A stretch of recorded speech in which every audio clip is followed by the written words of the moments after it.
It's 12:30.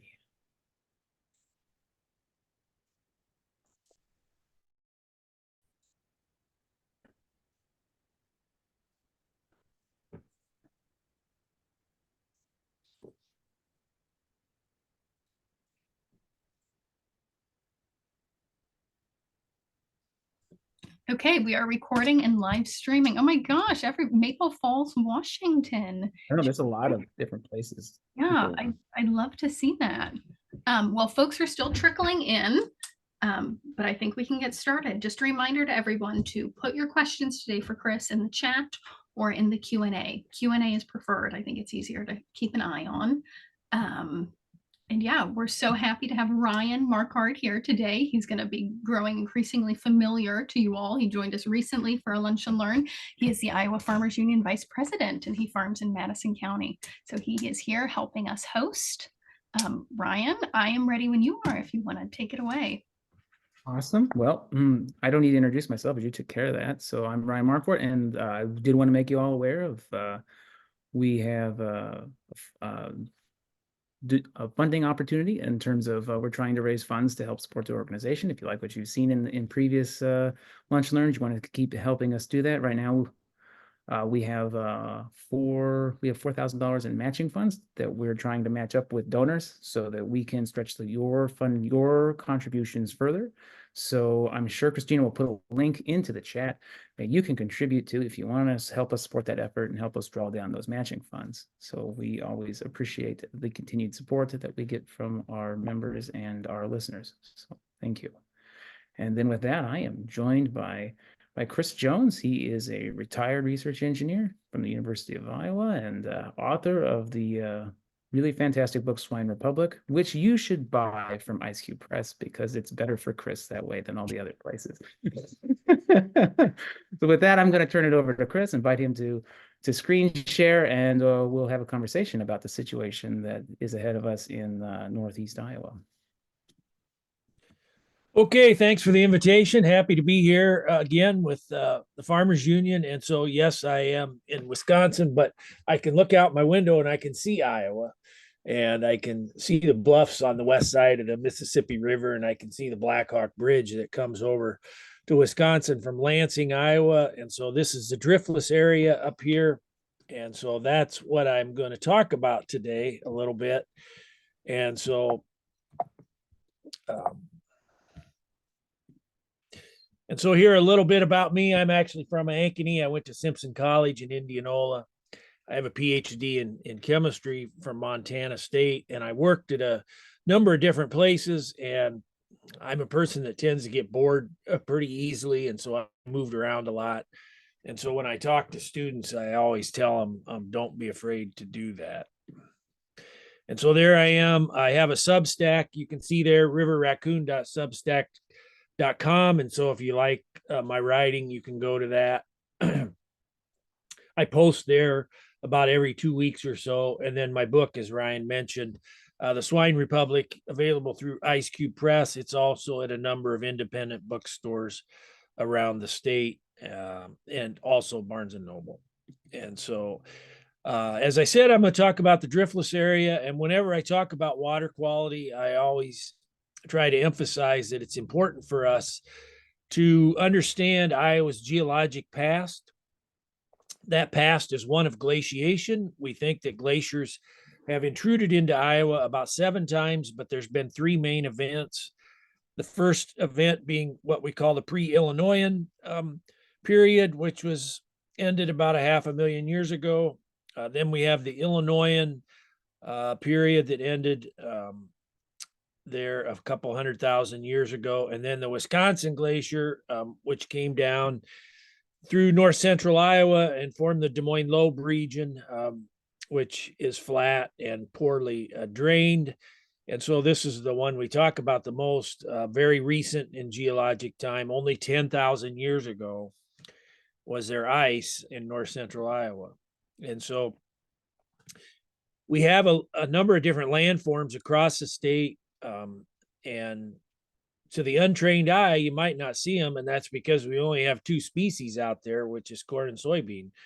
But if you know what you're looking for, you can tell where you're at. The Des Moines Lobe, again, internal drainage. This was where the pothole wetlands were. The Iowan surface, up until about 30 years ago, we thought the Iowan surface was covered with the Wisconsin Glacier, but we realized that it was not. This was an erosional surface formed as wind blew off the ice of the Wisconsin Glacier, and it exposed the big glacial erratic rocks. You can see one there near Nashua, Iowa. The Southern Iowa Drift Plain, the rolling hills, what many people think of when they think of Iowa when they're not from here. The Paleozoic Plateau, or the Driftless, which is what I'm going to talk about today. The Northwest Iowa Plains, very similar to the Iowan surface, a prehistoric tundra. The difference is there probably was never trees in the Northwest Iowa Plains.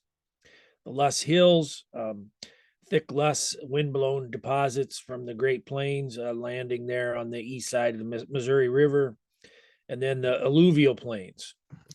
So the Driftless region, this beautiful map produced by Phil Kerr, the Iowa Geological Survey.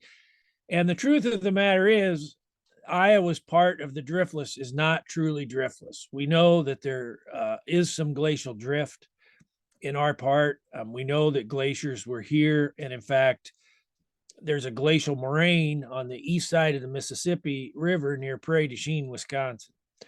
And so only the Wisconsin portion and then a bit of the Northwest Illinois is truly has been without glaciation. And so this, and we've known this since about 1923, since at least 1923. And we can see A.C. Trowbridge produced this document. And of course, on the University of Iowa campus, there's a building named after Trowbridge. And you can see that map on the right. The black dots show where glacial drift has been found throughout Iowa's portion of the quote unquote driftless area. And so why does the Iowa portion of the driftless look like the Wisconsin portion? Well, the reason is its proximity to the Mississippi River. And so when we look at the upper Iowa River, we can see there, and the Wapsipinicon River, the two watersheds border each other, and the two rivers start at an elevation of about 1,267 feet. But the slope to the Mississippi River is much greater on the upper Iowa than it is on the Wapsie. And so when we look at that, the upper Iowa, the slope is about 4 feet per lateral mile. And on the Wapsie, it's 2.3 feet per lateral mile. And so consequently, the erosive power of the water is so much larger in Northeast Iowa. And so it's carved down through the surface materials and right down into the bedrock. And so that's why Northeast Iowa looks much like Southwest Wisconsin. And the same goes for Southeast Minnesota. And so here's another map of the driftless. And when Europeans got here to this area, they wanted to farm it. And there was really some epic erosion here early on. And the people that came here to farm really didn't understand what the climate was like. And so many of them thought the climate was going to be similar to Northern Europe. The truth is, it's much more extreme here, and especially in terms of rainfall. And so a 100-year event in Northern Europe is like a 1 or 2 year event in the driftless area. And so a lot of this is summed up in this excellent book. And if you're interested in this, it's available online for free as a PDF file. And it was written by this guy, Stan Trimble, who's still alive. I believe he lives in Tennessee. He was on the faculty at UCLA. He spent a lot of time in Wisconsin, and he traipsed across the driftless area, mapping things and looking at soil types and erosion. And it really is quite a fantastic piece of scholarly work here. And so this is from the book. And on the left there, we see the percent of improved land in the driftless from 1860 up to 1980. And you can see the Iowa counties there in the lower left. And then the percent of corn and soybeans. And we can see in 1980, even then in Iowa, the percent of fields in corn and soybeans was only about 35% at most. And so this is because of the large amount of relief that we have up here, the steep slopes, and then the thin topsoils. Now, since 1980, farmers here have tried to grow more corn and soybeans. And so we see watersheds like the Upper Iowa and the Turkey and the Yellow River now typically have about 50 to 55% corn and soybeans. And so that has had consequences for water quality up here. And so this graph here is something I produced. And so this looks at these various watersheds in Iowa. And so generally we can predict nitrate loss from a watershed in Iowa based on the percentage of row crop area. And so we can see there, we have this group of watersheds here that sort of line up in a linear fashion, right? And so on the y-axis is nitrate loss in kilograms per hectare, which is similar to pounds per acre. And we can see that the row crop fraction there has a real linear sort of relationship with nitrate loss. But then we look at these three watersheds in the driftless. That's the Yellow watershed, the Turkey River, and the Upper Iowa, and how they kind of blow this formula out of the water. And so even with a low row crop fraction or a low percentage of land in row crop, the nitrate loss is very spectacularly high. And some years I've seen on the Yellow River, when we look at this per crop acre, it's about 70 pounds per acre that we lose there. So what we have up here, you may have heard, is this controversy with Bloody Run Creek. Bloody Run Creek runs from about the town of Monona down to the town of Marquette. It's one of what we call an Iowa outstanding water. There's 34 of them in Iowa. Bloody Run Creek is one. When I created a water quality index for Iowa DNR several years ago, Bloody Run Creek comes out as our very best stream in Iowa. It's only about 6 miles long. The entire watershed is about the size of the city of Des Moines. And we have this extremely large cattle operation that is still in the process of getting established at the headwaters of Bloody Run Creek. And so this is it. It's called Supreme Beef. They want to put about 12,000 cattle in there. You can see the lagoon there on the right-hand side. That lagoon is perched only 8 feet above the bedrock. And so this is an ongoing controversy. And so the timeline here goes back quite a ways now, almost 7 years. In 2017, what was then called Walls Energy began construction on a 10,000 head confinement, and they were going to have a biodigester and capture the biogas or methane from the digester and sell the biogas. And so all the manure was going to go into the digester. And so this would have made distribution of the manure much easier than from a lagoon. DNR at that time allowed the earthen manure storage basin to be classified as an industrial wastewater treatment lagoon, which, I mean, who knows how that happened, I suppose, because it had the biodigester. But, you know, earthen manure basins are not allowed in this porous bedrock area here in Northeast Iowa. As they were building the facility, they were fined twice by DNR in 2018 for erosion controls and turbidity events on Bloody Run Creek. DNR at the time wanted to refer the case to the Attorney General's office so the fines could be higher, but the Environmental Protection Commission that oversees DNR denied that. In 2019, Walls Energy pulled out. The energy guys actually were in Iowa City, I believe. They kind of got in a dispute with the cattle guys, and so the partnership fell apart and the energy portion died. And so all of a sudden now, Supreme Beef needed fields to put all this manure down. In 2020, DNR approved the nutrient management plan for the new Supreme Beef operation, which was now permitted for 11,600 cattle.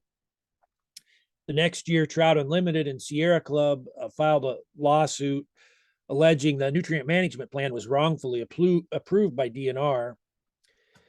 In 2022, Dan Zumba, who's in the Iowa legislature, was actually cleared of ethics charges for intervening on Supreme's behalf with DNR. And it turned out Zumba's son-in-law, Jared Walls, is actually the operator of the cattle operation. But previously, he had told the Cedar Rapids Gazette that he didn't know any of the players at all. Well, one of them was his son-in-law, so that was not truthful.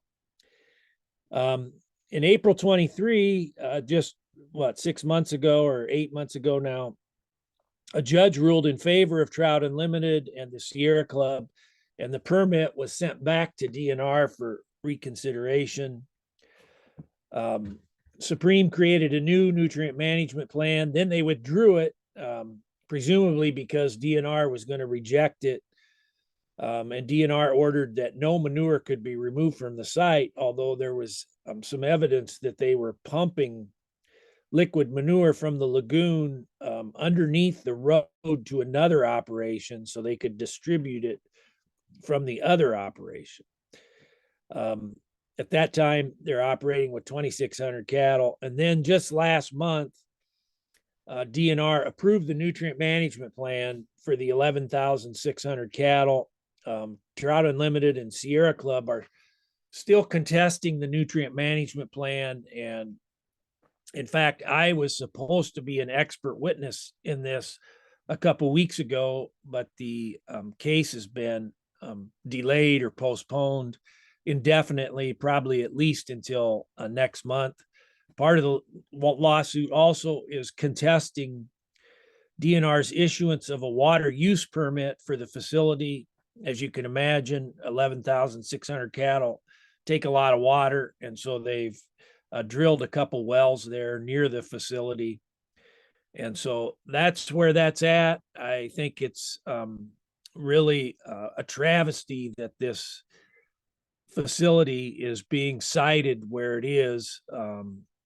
I just feel that, if we can't protect Bloody Run Creek here in northeast Iowa, there's really nothing we can protect in Iowa from the livestock industry. And I sure hope something happens, but I feel like this is going to go ahead with the 11,600 cattle.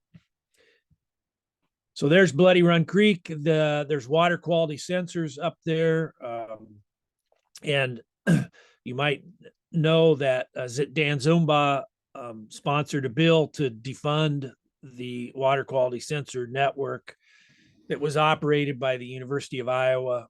They're still in the water right now, but this spot here yesterday was 19.6 milligram per liter of nitrate. This was at the headwaters up downstream at Marquette at 6.4 milligrams per liter. And so I think it's just a crying shame what's going on up there, but I don't know how to stop it. And so there's my book again, and I'd be happy to discuss any of this and answer any questions anybody might have.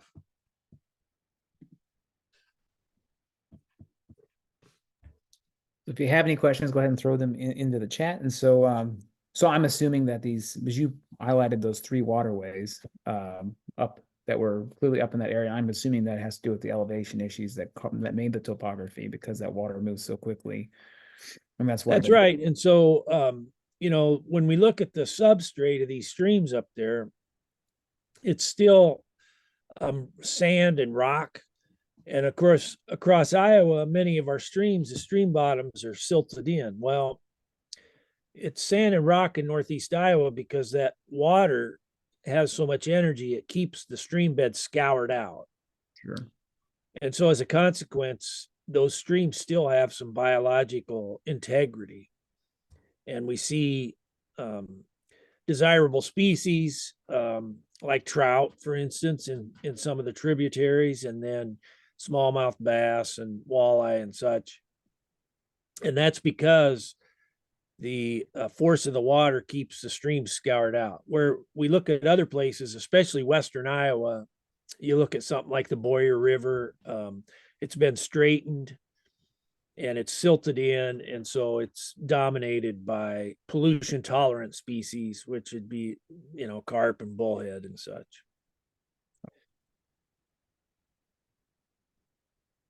So, do you want to go into elaborate a little bit more on on just the legal? I mean, I read through this and it just seems like an illogical cluster. Well, so I'm not the definitive expert on the Bloody Run lawsuit. You should know that. And so my expert testimony was going to be in regards to the stream's water quality. And so as far as the details of the lagoon and the manure management plan or nutrient management plan, I can't speak real authoritatively about that. But no one, literally no one that I've talked to thinks this is a good idea. And I've talked to a lot of people at DNR about it. And, there's basically nobody at DNR that thinks this is a good idea. And, citing this in such an environmentally sensitive area. Now, there are other livestock operations in that area. In fact, there's a fairly large hog operation, I don't know, maybe a mile or so from the Walls operation. But I just think that lagoon, to me, the lagoon is the real risk. The lagoon should have never been permitted. As I said, it's only 8 feet above bedrock. So if it does leak, it's going to leak into that porous bedrock, the karst topography. And, that connects very intimately with the stream. It's, just a matter of hours before stuff makes its way through that porous bedrock to the stream. Well, or the groundwater issue. That seems risky on their part to put wells in right on site next to. So, and we've seen, recently EPA, the environmental groups in Minnesota sued to have EPA intervene because of nitrate contaminated groundwater in southeast Minnesota in the karst area. We have the same issue in Northeast Iowa. There's many, many wells that are contaminated with nitrate in Northeast Iowa, hundreds. And so why we want to do this scale of production up there, I think, is just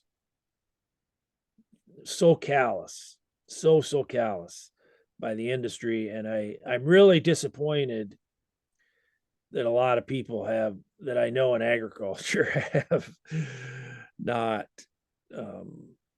stepped forward, that I know that they don't agree with this. Sure. So people are asking, so do you have any ideas on what the standard layperson can do to help out on this situation?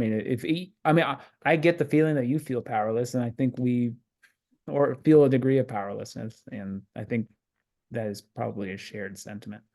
Well, I thought it was a huge upset that Trout Unlimited and Sierra Club won that initial decision. I think I think the cattle will eventually get there. I do. the 11,000 cattle will eventually get there. I do think that this has created a roadmap on how to oppose future operations for sure. Sure. And so the thing with the water use permit is sort of interesting because we have a lot of livestock facilities around Iowa that do have water use permits. Well, you know what? We've had 3 years of dry weather now. And so DNR generally is very lax in granting these water use permits. And so is that an angle now that the environmental community can kind of pursue? Maybe, I would say. I think the other thing is, so many of these nutrient management plans and the manure management plans just get approved and no one really looks at them in very much detail. And once you do start diving into them, you start finding stuff, right? And Right. like in the Bloody Run thing, I think Steve Vesey determined that to get rid of that material, they needed about over 4,000 acres, and they I only was had just going to ask you about how much ground they would need to like spread that on, because I mean, 4,000. you see that in Northwest Iowa, how much land value is the ability to just get rid of manure is capitalized in your land value. And with other facilities in the area and a limited amount of crop ground, I feel like that's going to be kind of an issue up there. Yeah, 4,000 acres. And the other thing, I'm just amazed that other farmers aren't raising a stink about this, because what Supreme is doing is they're gobbling up all the acres. Yeah. Right. And so now if somebody else in that area wants to expand, well, the fact that Walls just gobbled up all the acres, it's made it very much more difficult for anybody else that would like to expand their operation. I think that is a perfectly an angle that nobody has probably even considered really yet. Yeah. But I think that's a very legitimate concern. Definitely going forward. Jeez, yeah. Oof. Well, let me see. Can you speak to water appropriation permit quantity go ahead. That's the water use permit. Okay. And so I did see it, and I did see how much water they were going to draw out. There are a couple residential wells near the Walls wells. Sure. But whether those wells for the cattle operation would start robbing water from the residential wells, only time will tell. Like I said, DNR is sort of sloppy in approving these water use permits. Sure. Well, and then yeah, that's just the challenge that I mean, when we over where we're at, we have data centers using large amounts of water, and so I think there's a growing concern about what That's right. what the water situation looks like for both development, agriculture, and industrial uses, and what that looks like. So the CO2 pipeline is going to use a lot of water too. And in fact, I've seen some information on that. In fact, they intend to use water from some of these facilities that have livestock facilities that have a water use permit. Gotcha. Interesting. I hadn't heard that. Well, Chris, time goes very quickly on these things, and this has been a nice little back and forth, and I appreciate the comments of our listeners. You have any other plugs you want to put in as a closing? No, I mean, my Substack is there. If you like my stuff, that's where to go to read my new stuff. So riverraccoon.substack.com. Awesome, Chris. Thank you very much. And always, if you haven't read it, you should definitely take a look at Swine Republic by Ice Cube Press. And if you want to support Iowa Farmers Union, right now we have those $4,000 matching funds that you can tap into.